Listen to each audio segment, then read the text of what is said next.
한국심초음파학회가 알려드리는 비유성 심근증의 모든 것. 만나면 두근두근 캠페인. 만나면 두근두근. 만나면 두근두근.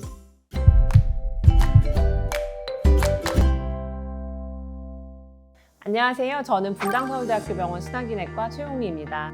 안녕하세요. 저는 용인세브란스병원 심장내과 김민관입니다. 안녕하세요. 동아대학교 병원 순환기내과 임경희입니다. 안녕하세요. 저는 고려대학교 안암병원 순환기내과 김소리입니다. 교수님들 모두 반갑습니다. 반갑습니다. 벌써 마지막 영상이네요. 지난 에피소드들에서는 비유성 심근증의 어떤 부분들에 대해서 알아봤었죠? 1화에서는 비유성 심근증의 진단 및 역학에 대해서 알아봤었죠. 2화에서는 비유성 심근증의 증상과 합병증 그리고 검사에 대해서 알아봤었고요. 3화에서는 비유성 심근증의 치료에 대해 알아봤었습니다. 교수님, 마지막 시간의 주제는 뭔가요? 4화에서는 비유성 심근증의 예후 및 관리에 대해서 함께 알아보는 시간을 가져보도록 하겠습니다. 아무래도 진단받고 주기적으로 검사받고 또 치료를 받으시는 환자분들께서는 비유성 심근증이라는 질환의 예후와 관리 방법을 가장 궁금해하실 것 같습니다. 맞습니다. 하지만 비유성 심근증에 대한 정보를 찾기가 쉽지 않아 많은 환자들이 어려움을 토로하시는 것이 현실입니다. 교수님들 진료실에서 이런 질문 많이 받아보셨을 것 같습니다. 비유성 심근증 환자는 몇 살까지 살 수 있나요?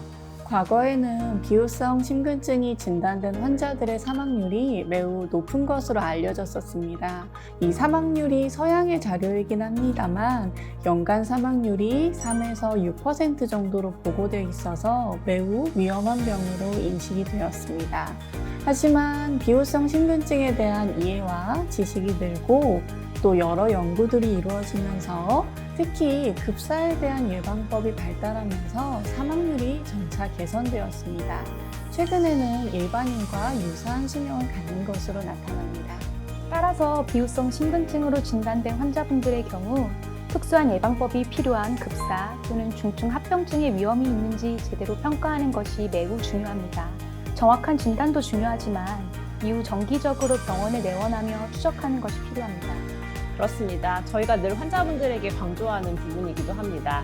정기적인 내원과 추적을 통한 위험인자 관리가 가장 중요하겠습니다. 치료에 열중하시는 비유성 심근증 환자분들의 가슴 한켠에는 그럼에도 불구하고 급사에 대한 걱정이 있습니다. 급사에 대한 걱정을 안고 계신 환자분들께 어떻게 말씀해 주시는 편이신가요? 비유성 심근증과 관련된 갑작스러운 사망 위험에 대해 걱정하시는 건 당연합니다. 불안하신 것도 당연합니다. 비유성 심근증은 젊은 사람들 사이에서 급사의 주요 원인이고 연구에 따르면 비유성 심근증을 가진 젊은 환자들은 노인 환자들에 비해 급사의 위험이 더 높습니다. 하지만 실제 임상에서 보면 비유성 심근증으로 인한 급사는 65세 이상에서는 흔하지 않습니다. 유럽과 미국의 진료 지침에서도 나이가 들수록 급사의 위험성이 적어진다고 설명하고 있습니다. 네, 저도 환자분들께 많이 받는 질문이기도 한데요. 급사 위험에 대하여 정기적인 모니터링, 적절한 치료, 그리고 생활습관의 수정을 통해 비유성 심근증을 가진 많은 사람들이 오랜 시간 동안 안정된 삶을 살아가고 있습니다. 수년 동안 수많은 비유성 심근증에 대한 연구들을 통해 급사의 위험을 결정하는 데 도움을 주는 주요 지표들이 알려져 있고 이를 통해 예방 조치, 예를 들면 삽입형 제세동기의 도움을 받을 수 있는 고위험 환자들도 식별이 가능하게 되었습니다. 네, 사망률이 많이 줄었을 것 같은데요. 그렇습니다. 이러한 기기 치료의 도입과 위험 분류 전략을 통해서 질병 관련 사망률을 크게 줄였습니다. 또한 본인의 상태와 이 위험 요소에 맞는 지침을 제공할 수 있는 의료진과의 지속적인 소통이 중요합니다. 급사에 대한 평가는 일반적으로 1년에서 2년에 한 번씩 또는 증상이 새로 생길 때 하고 이때 시행하는 검사에는 가족력을 파악하는 것, 비침습적인 검사인 심장 초음파나 심전도 모니터링, 심장 MRI 영상 등을 시행합니다. 이를 결합하여서 급사의 위험성을 추정하며 그 결과에 따라서 치료가 달라질 수 있습니다. 네, 비유성 심근증은 비유성 심근증 환자 삶의 일부일 뿐이지 전체 삶으로 정의할 수는 없습니다. 올바른 관리와 함께 주의를 기울이면서 상태를 관리하면 안정된 삶을 살아갈 수 있다는 점을 꼭 기억해 주셨으면 좋겠습니다. 다음은 환자분의 질문입니다. 비유성 심근증으로 진단을 몇 년 전에 받았는데 그때 심근 두께가 16mm라고 했습니다. 올해 다시 심초음파를 했더니 심근 두께가 20mm라고 합니다. 심근 두께가 두꺼워지기도 하나요? 라고 질문 주셨습니다. 김소리 교수님 설명 한번 부탁드립니다. 비유성 심근증이 진행하거나 악화되면 오히려 심근 두께가 얇아지고 심장 기능이 떨어지는 것이 일반적입니다. 하지만 심장이 발현하는 시기에 비유성 심근증이 진단되거나 고혈압 같은 다른 이유로 심근 두께가 두꺼워질 수는 있습니다. 혹시 다른 요인도 있을까요? 네, 비유성 심근증은 심근이 비대칭적이거나 일부 근육만 두꺼워지는 형태가 흔하기 때문에 심초음파 검사를 할 때 영상을 얻는 위치나 초음파의 각도에 따라서 그때그때 조금씩 두께가 다르게 측정되는 경우도 간혹 있습니다. 따라서 이 심근의 두께가 달라진 것처럼 나타나더라도 실제 질병의 진행으로 두께가 변한 것인지는 담당 의사 선생님과 종합적으로 상의하시는 것이 좋습니다. 네, 교수님께서 말씀해 주신 것처럼 심근 두께가 달라진 것처럼 보이더라도 실제 질환이 진행되어 변한 것인지는 꼭 주치의 선생님과 상의하시는 것을 부탁드립니다. 심근 두께와 관련해 또 다른 환자분의 질문도 있습니다. 비유성 심근증 진단을 몇 년 전에 받았는데 그때 심근 두께가 16mm라고 했습니다. 올해 다시 심초음파를 했더니 심근 두께가 10mm라고 하고 좌심실 구혈율이 49%라고 합니다. 심근 두께가 줄었으니 좋아진 건가요? 라고 질문 주셨습니다. 김민광 교수님, 심근 두께가 줄어들었으면 좋아졌다고 말할 수 있을까요? 비유성 심근증 환자의 경과는 개인별로 차이가 많은 것으로 알려져 있습니다. 비유성 심근증 환자의 3에서 5%에서는 처음에는 심장벽이 두꺼웠다가 섬유화가 심해지면서 심장벽이 얇아지고 심기능의 저하가 오며 이를 비유성 심근증의 번아웃기라고 합니다. 번아웃기에는 심장벽이 얇아지며 심기능이 저하되고 호흡곤란이 약화될 수 있습니다. 번아웃을 동반한 비유성 심근증에서는 심부전이나 심방세동, 혈전, 색전증, 급사의 위험성이 증가할 수 있습니다. 따라서 좋아졌다기보다는 오히려 담당 주치의와 진료, 상담받는 것이 꼭 필요한 염려스러운 소견이라 할 수 있습니다. 네, 그렇습니다. 오히려 위험한 시기일 수 있으니 주치의 선생님과 상담을 통해서 적극적으로 치료 및 관리를 하시는 게 더 좋겠습니다. 다음은 무증상 환자분의 질문입니다. 비유성 심근증으로 진단받고 진료 중인데 최근 심천부에 꽈리 모양의 좌심실류가 생겼다고 합니다. 저는 별도로 달라진 증상이 없는데 질환이 나빠진 걸까요? 항응고제를 복용하는 것이 좋다고 하고 급사의 위험이 증가한다고 들었는데 너무 무섭습니다. 오히려 무증상이어서 더 불안하신 것 같아요. 네, 우선 좌심실류에 대해서 설명드리겠습니다. 좌심실류는 일반적으로 약해진 심근벽 부위가 돌출되어 보일 때 표현하는 용어입니다. 발생 기전에는 두 가지 가설이 있는데 첫 번째로는 비유성 심근증으로 인한 심근의 허혈이 지속적으로 발생하게 되면 두꺼웠던 심근이 오히려 얇아지며 섬유화 및 좌심실류를 형성한다라는 설이 있고, 두 번째로는 심실 중간 부위 혹은 심천부의 비유로 인한 폐색 발생으로 그 원위부에 혈액이 정체되고 높은 압력에 지속적으로 노출되면서 늘어나 좌심실류를 형성한다는 설이 있습니다. 비유성 심근증을 가진 환자의 5% 미만에서 이러한 좌심실류가 발생합니다. 비유성 심근증에서 좌심실류는 심혈관계 사건 위험 증가와 관련이 있습니다. 특히 심부전, 혈전, 색전증이나 급사의 위험성 증가와 관련이 있는 것으로 나타납니다. 좌심실류가 발생한 경우 혈류 저하와 관련한 혈전 형성 증가의 경향성이 우려가 되긴 하지만 아직까지 이러한 환자에서 항응고 치료가 혈전, 색전증 사건을 줄인다는 명확한 근거는 없습니다. 아직 명확한 근거가 없군요. 좌심실류를 동반한 비유성 심근증 환자는 급사할 위험이 높아집니다. 이는 치명적인 부정맥과 밀접한 관련이 있습니다. 섬유화가 진행된 심근에서 심실 빈맥, 심실 세동과 같은 치명적인 부정맥이 유발되어 급사를 일으킬 수 있습니다. 따라서 심전도와 심장 MRI 같은 추가적인 검사를 통해 급사의 위험도를 평가하고 필요하다면 삽입형 제세동기를 이식하는 것을 적극적으로 고려해야 합니다. 네, 교수님께서 말씀해 주신 것처럼 급사의 위험도가 높을 경우에도 이를 관리할 방법이 있으니 꼭 꾸준한 치료를 이어가셨으면 하는 바람입니다. 생활에 있어 떼어놓고 생각할 수 없는 부분은 바로 먹고 마시는 식습관인데요. 환자분들께서는 커피나 콜라 등의 탄산음료를 먹어도 괜찮은지 궁금해하시곤 합니다.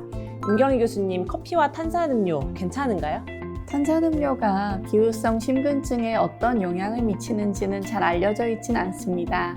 하지만 비후성 심근증 환자분들의 경우 여러 가지 심장이나 뇌혈관 질환의 위험도에 노출되는 것으로 알려져 있기 때문에 당분이 많이 포함된 음료를 즐기는 것은 좋지 않을 것으로 생각이 듭니다. 자, 그렇다면 술은 어떤가요? 술은 특히 심뇌혈관 질환과 밀접한 관련이 있고 비후성 심근증과 관련한 증상을 악화시킨다는 보고가 있습니다. 또한 비후성 심근증의 대표적인 합병증인 부정맥의 위험을 높일 수 있으므로 절제하는 것이 좋겠습니다. 네, 사실 이 말씀은 비후성 심근증 환자분들 뿐만이 아니라 현대사회를 살아가는 모든 분들께 드리고 싶은 말씀이 아닐까 싶습니다. 식습관에서 과한 것은 언제나 금물입니다. 비후성 심근증 환자분들 중에 운동을 너무 좋아하시는 분께서 저한테 이런 말씀을 하시더라고요. 저 예전에 치료받을 때 담당 교수님이 운동을 하지 말라고 했는데 김소리 교수님 정말로 모든 운동을 하지 말아야 되나요? 기존의 진료 지침은 운동선수를 대상으로 한 연구가 많았습니다. 운동선수들은 대부분 고강도의 경쟁적인 운동을 하기 때문에 비후성 심근증을 가졌을 때 급사의 위험이 높아진다는 연구가 있습니다. 다만 그걸 똑같이 일반인에게 적용해서 운동을 하지 말라고 해야 하는가는 의문입니다. 그렇습니다. 김민광 교수님, 보통의 일반인의 경우에는 어떤가요? 우리나라 건강보험공단에서 제공하는 건강검진 결과를 분석한 국내 연구가 있는데 일반인 비후성 심근증 환자 7,666명을 대상으로 분석한 결과 운동을 했을 때 총 사망률과 심혈관 질환 사망률은 20% 이상 감소하는 효과를 확인하였습니다. 많이들 하시는 요가, 필라테스는 저강도 운동에 속하여 전혀 문제가 없고 달리기나 에어로빅 30분 정도를 매일 하는 것, 배드민턴 등과 같이 조금 격한 정도의 운동, 즉 중등도 운동까지도 가능하다고 보시면 됩니다. 오히려 적당한 운동은 예후가 더 좋은 것으로 나타나고 있어 운동에 대해 막연한 두려움을 가질 필요는 없겠습니다. 가벼운 운동은 예후에 오히려 도움이 될 수도 있겠네요. 네, 다만 축구나 농구, 사이클링, 중장거리 수영 등 강도가 높은 운동에 대해서는 아직까지 논란이 있는 부분이 있고 이 개인의 상태와 운동량을 결정하는 것에 있어서는 담당 주치의와의 상담이 중요하겠습니다. 특히 과거에 실신 경험이 있거나 운동 중에 혈압 저하의 증거가 있거나 또 심초음파에서 좌심실 유출로 폐색을 동반한 비후성 심근증 환자의 경우에는 고강도 운동에 주의가 필요하겠습니다. 네, 환자분들마다 수행할 수 있는 운동의 종류가 아무래도 다를 수밖에 없다 보니 강도 높은 운동 계획이 있으실 경우에는 주치의 선생님과 꼭 먼저 상담을 진행해 주셨으면 좋겠습니다. 여성 환자분들은 이것도 참 궁금해하시죠. 임신과 출산의 경우에 문제가 없을까요? 비후성 심근증 여성들은 비교적 임신과 관련된 위험을 잘 견디는 것으로 알려져 있습니다. 무증상 환자이거나 신기능이 양호한 환자들은 일반 여성과 비교하여 임신 관련 합병증 위험도는 올라가지 않기 때문에 임신을 피하도록 하지는 않습니다. 하지만 비후성 심근증으로 인한 신부전, 반복적인 실신 및 호흡곤란을 포함한 증상이 있거나 심한 심근 비대로 인한 좌심실 유출로 폐쇄가 있었다면 합병증이 동반될 수 있어 계획된 출산과 태아 감시가 필요하겠습니다. 네, 이외에도 주의할 부분이 있을까요? 비후성 심근증으로 인해서 복용 중인 약물이 있다면 이 임신을 계획할 때 주치의와 반드시 상의를 하셔야 됩니다.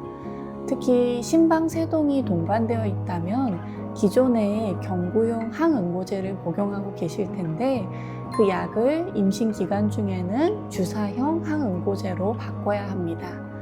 베타 차단제는 임신 중에도 유지가 가능하지만 이 태아에 대한 감시가 필요하고 출산은 제왕절개보다는 자연분만을 우선 권고하고 있습니다.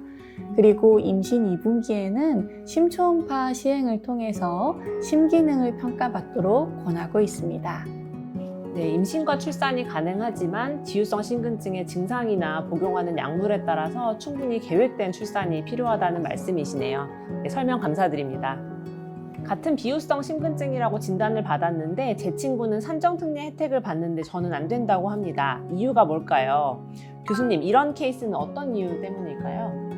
비후성 심근증은 형태에 따라 그림처럼 구분할 수 있습니다.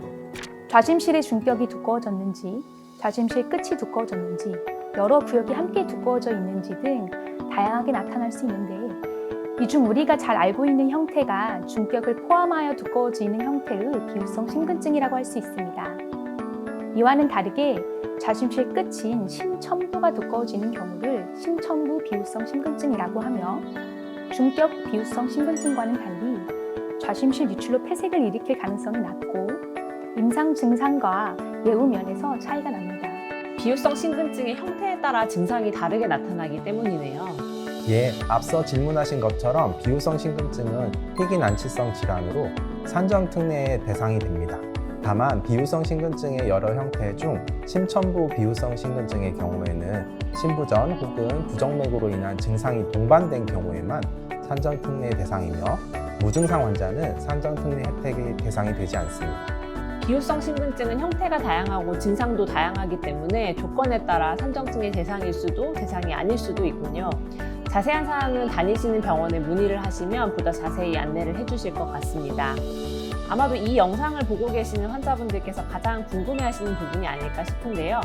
교수님, 비유성 심근증을 완전히 치료할 수 있을까요? 완전히 낫는 것이 가능한 질환인가요? 비후성 심근증은 치료의 끝이 딱 정해져 있는 질환은 아닙니다. 이 비후성 심근증의 치료는 증상을 완화시키고 질병의 진행을 늦추고 합병증을 예방하는 데 목적이 있습니다. 앞서 강의를 들으셨던 약이나 시술 그리고 수술 등으로 이 증상을 조절하면서 완전히 치료한다는 개념보다는 꾸준히 관리한다는 만성질환으로 보시면 되겠습니다. 임상경과는 환자에 따라서 매우 다양하지만 우리가 적절한 조기 발견을 통해서 환자에게 적절한 위험도 분류와 합병증에 대한 감시를 제공하고 또한 치료가 병행된다면 일반인처럼 살 수 있는 질환입니다. 또한 앞선 편에서 마바캄텐을 소개해드린 것처럼 다양한 신약들이 꾸준하게 개발되고 있으니까요. 네, 저도 같은 생각입니다. 비유성 심근증 환자들의 증상을 조절하는 약제가 출시됨으로써 앞으로 약물 치료를 통해 만성적으로 비유성 심근증을 조절해 나가는데 더욱 도움이 될 수 있을 것으로 기대하고 있습니다. 한국심초원파학회 만나면 두근두근 비유성 심근증 편, 시간이 벌써 빠르게 흘러갔네요. 벌써 시리즈의 마지막 편입니다. 진단부터 검사와 치료, 예후 및 관리까지 숨가쁘게 달려왔는데요. 환자분들께서 궁금해하시는 모든 것을 알려드리기에는 정말 짧은 시간이었지만 그래도 평소에 궁금해하시던 것들에 대해서 좀 답이 되셨으면 합니다. 네, 교수님들 오늘 어떠셨나요? 네, 학회장이나 병원에서만 서로 뵙다가 이렇게 스튜디오에서 선생님들과 같이 이렇게 비후성 심근증에 대해서 얘기를 나누니까 너무 새로운 느낌이었고요. 이제 환자분들한테 비후성 심근증에 대해서 이렇게 설명을 드릴 시간이 너무 부족했는데 오늘 이렇게 녹화를 하고 유튜브 영상을 촬영해서 이걸 보여드리면 좋겠다라는 생각을 하게 됐습니다. 오늘 비후성 심근증에 대해서 특히나 환자들이 궁금해할 만한 주제들로 얘기를 할 수 있는 시간을 갖게 되어서 정말 좋았습니다. 저는 개인적으로 유튜브 촬영이 처음이라 많이 긴장됐었는데요. 무사히 마무리한 것 같아서 뿌듯하고요. 교수님들과 함께해서 즐거웠습니다. 네, 진료실에 계시는 여러분들의 주치의 선생님들께서는 언제나 최선을 다하고 계시니까요. 궁금한 점이 있으시다면 언제든지 물어봐 주시고 꾸준하고 지속적인 치료 이어가시길 바라겠습니다. 여러분들의 궁금증이 많이 해결되셨기를 바라면서 저희는 여기서 이만 인사드리겠습니다. 교수님들 모두 감사드립니다. 감사합니다. 네, 고생하셨어요. 수고하셨습니다. 마지막 시간의 주제는 뭔가요? 계획된 출산과 폐활 감시가 부담입니다. 학회장에서 서로 교수님들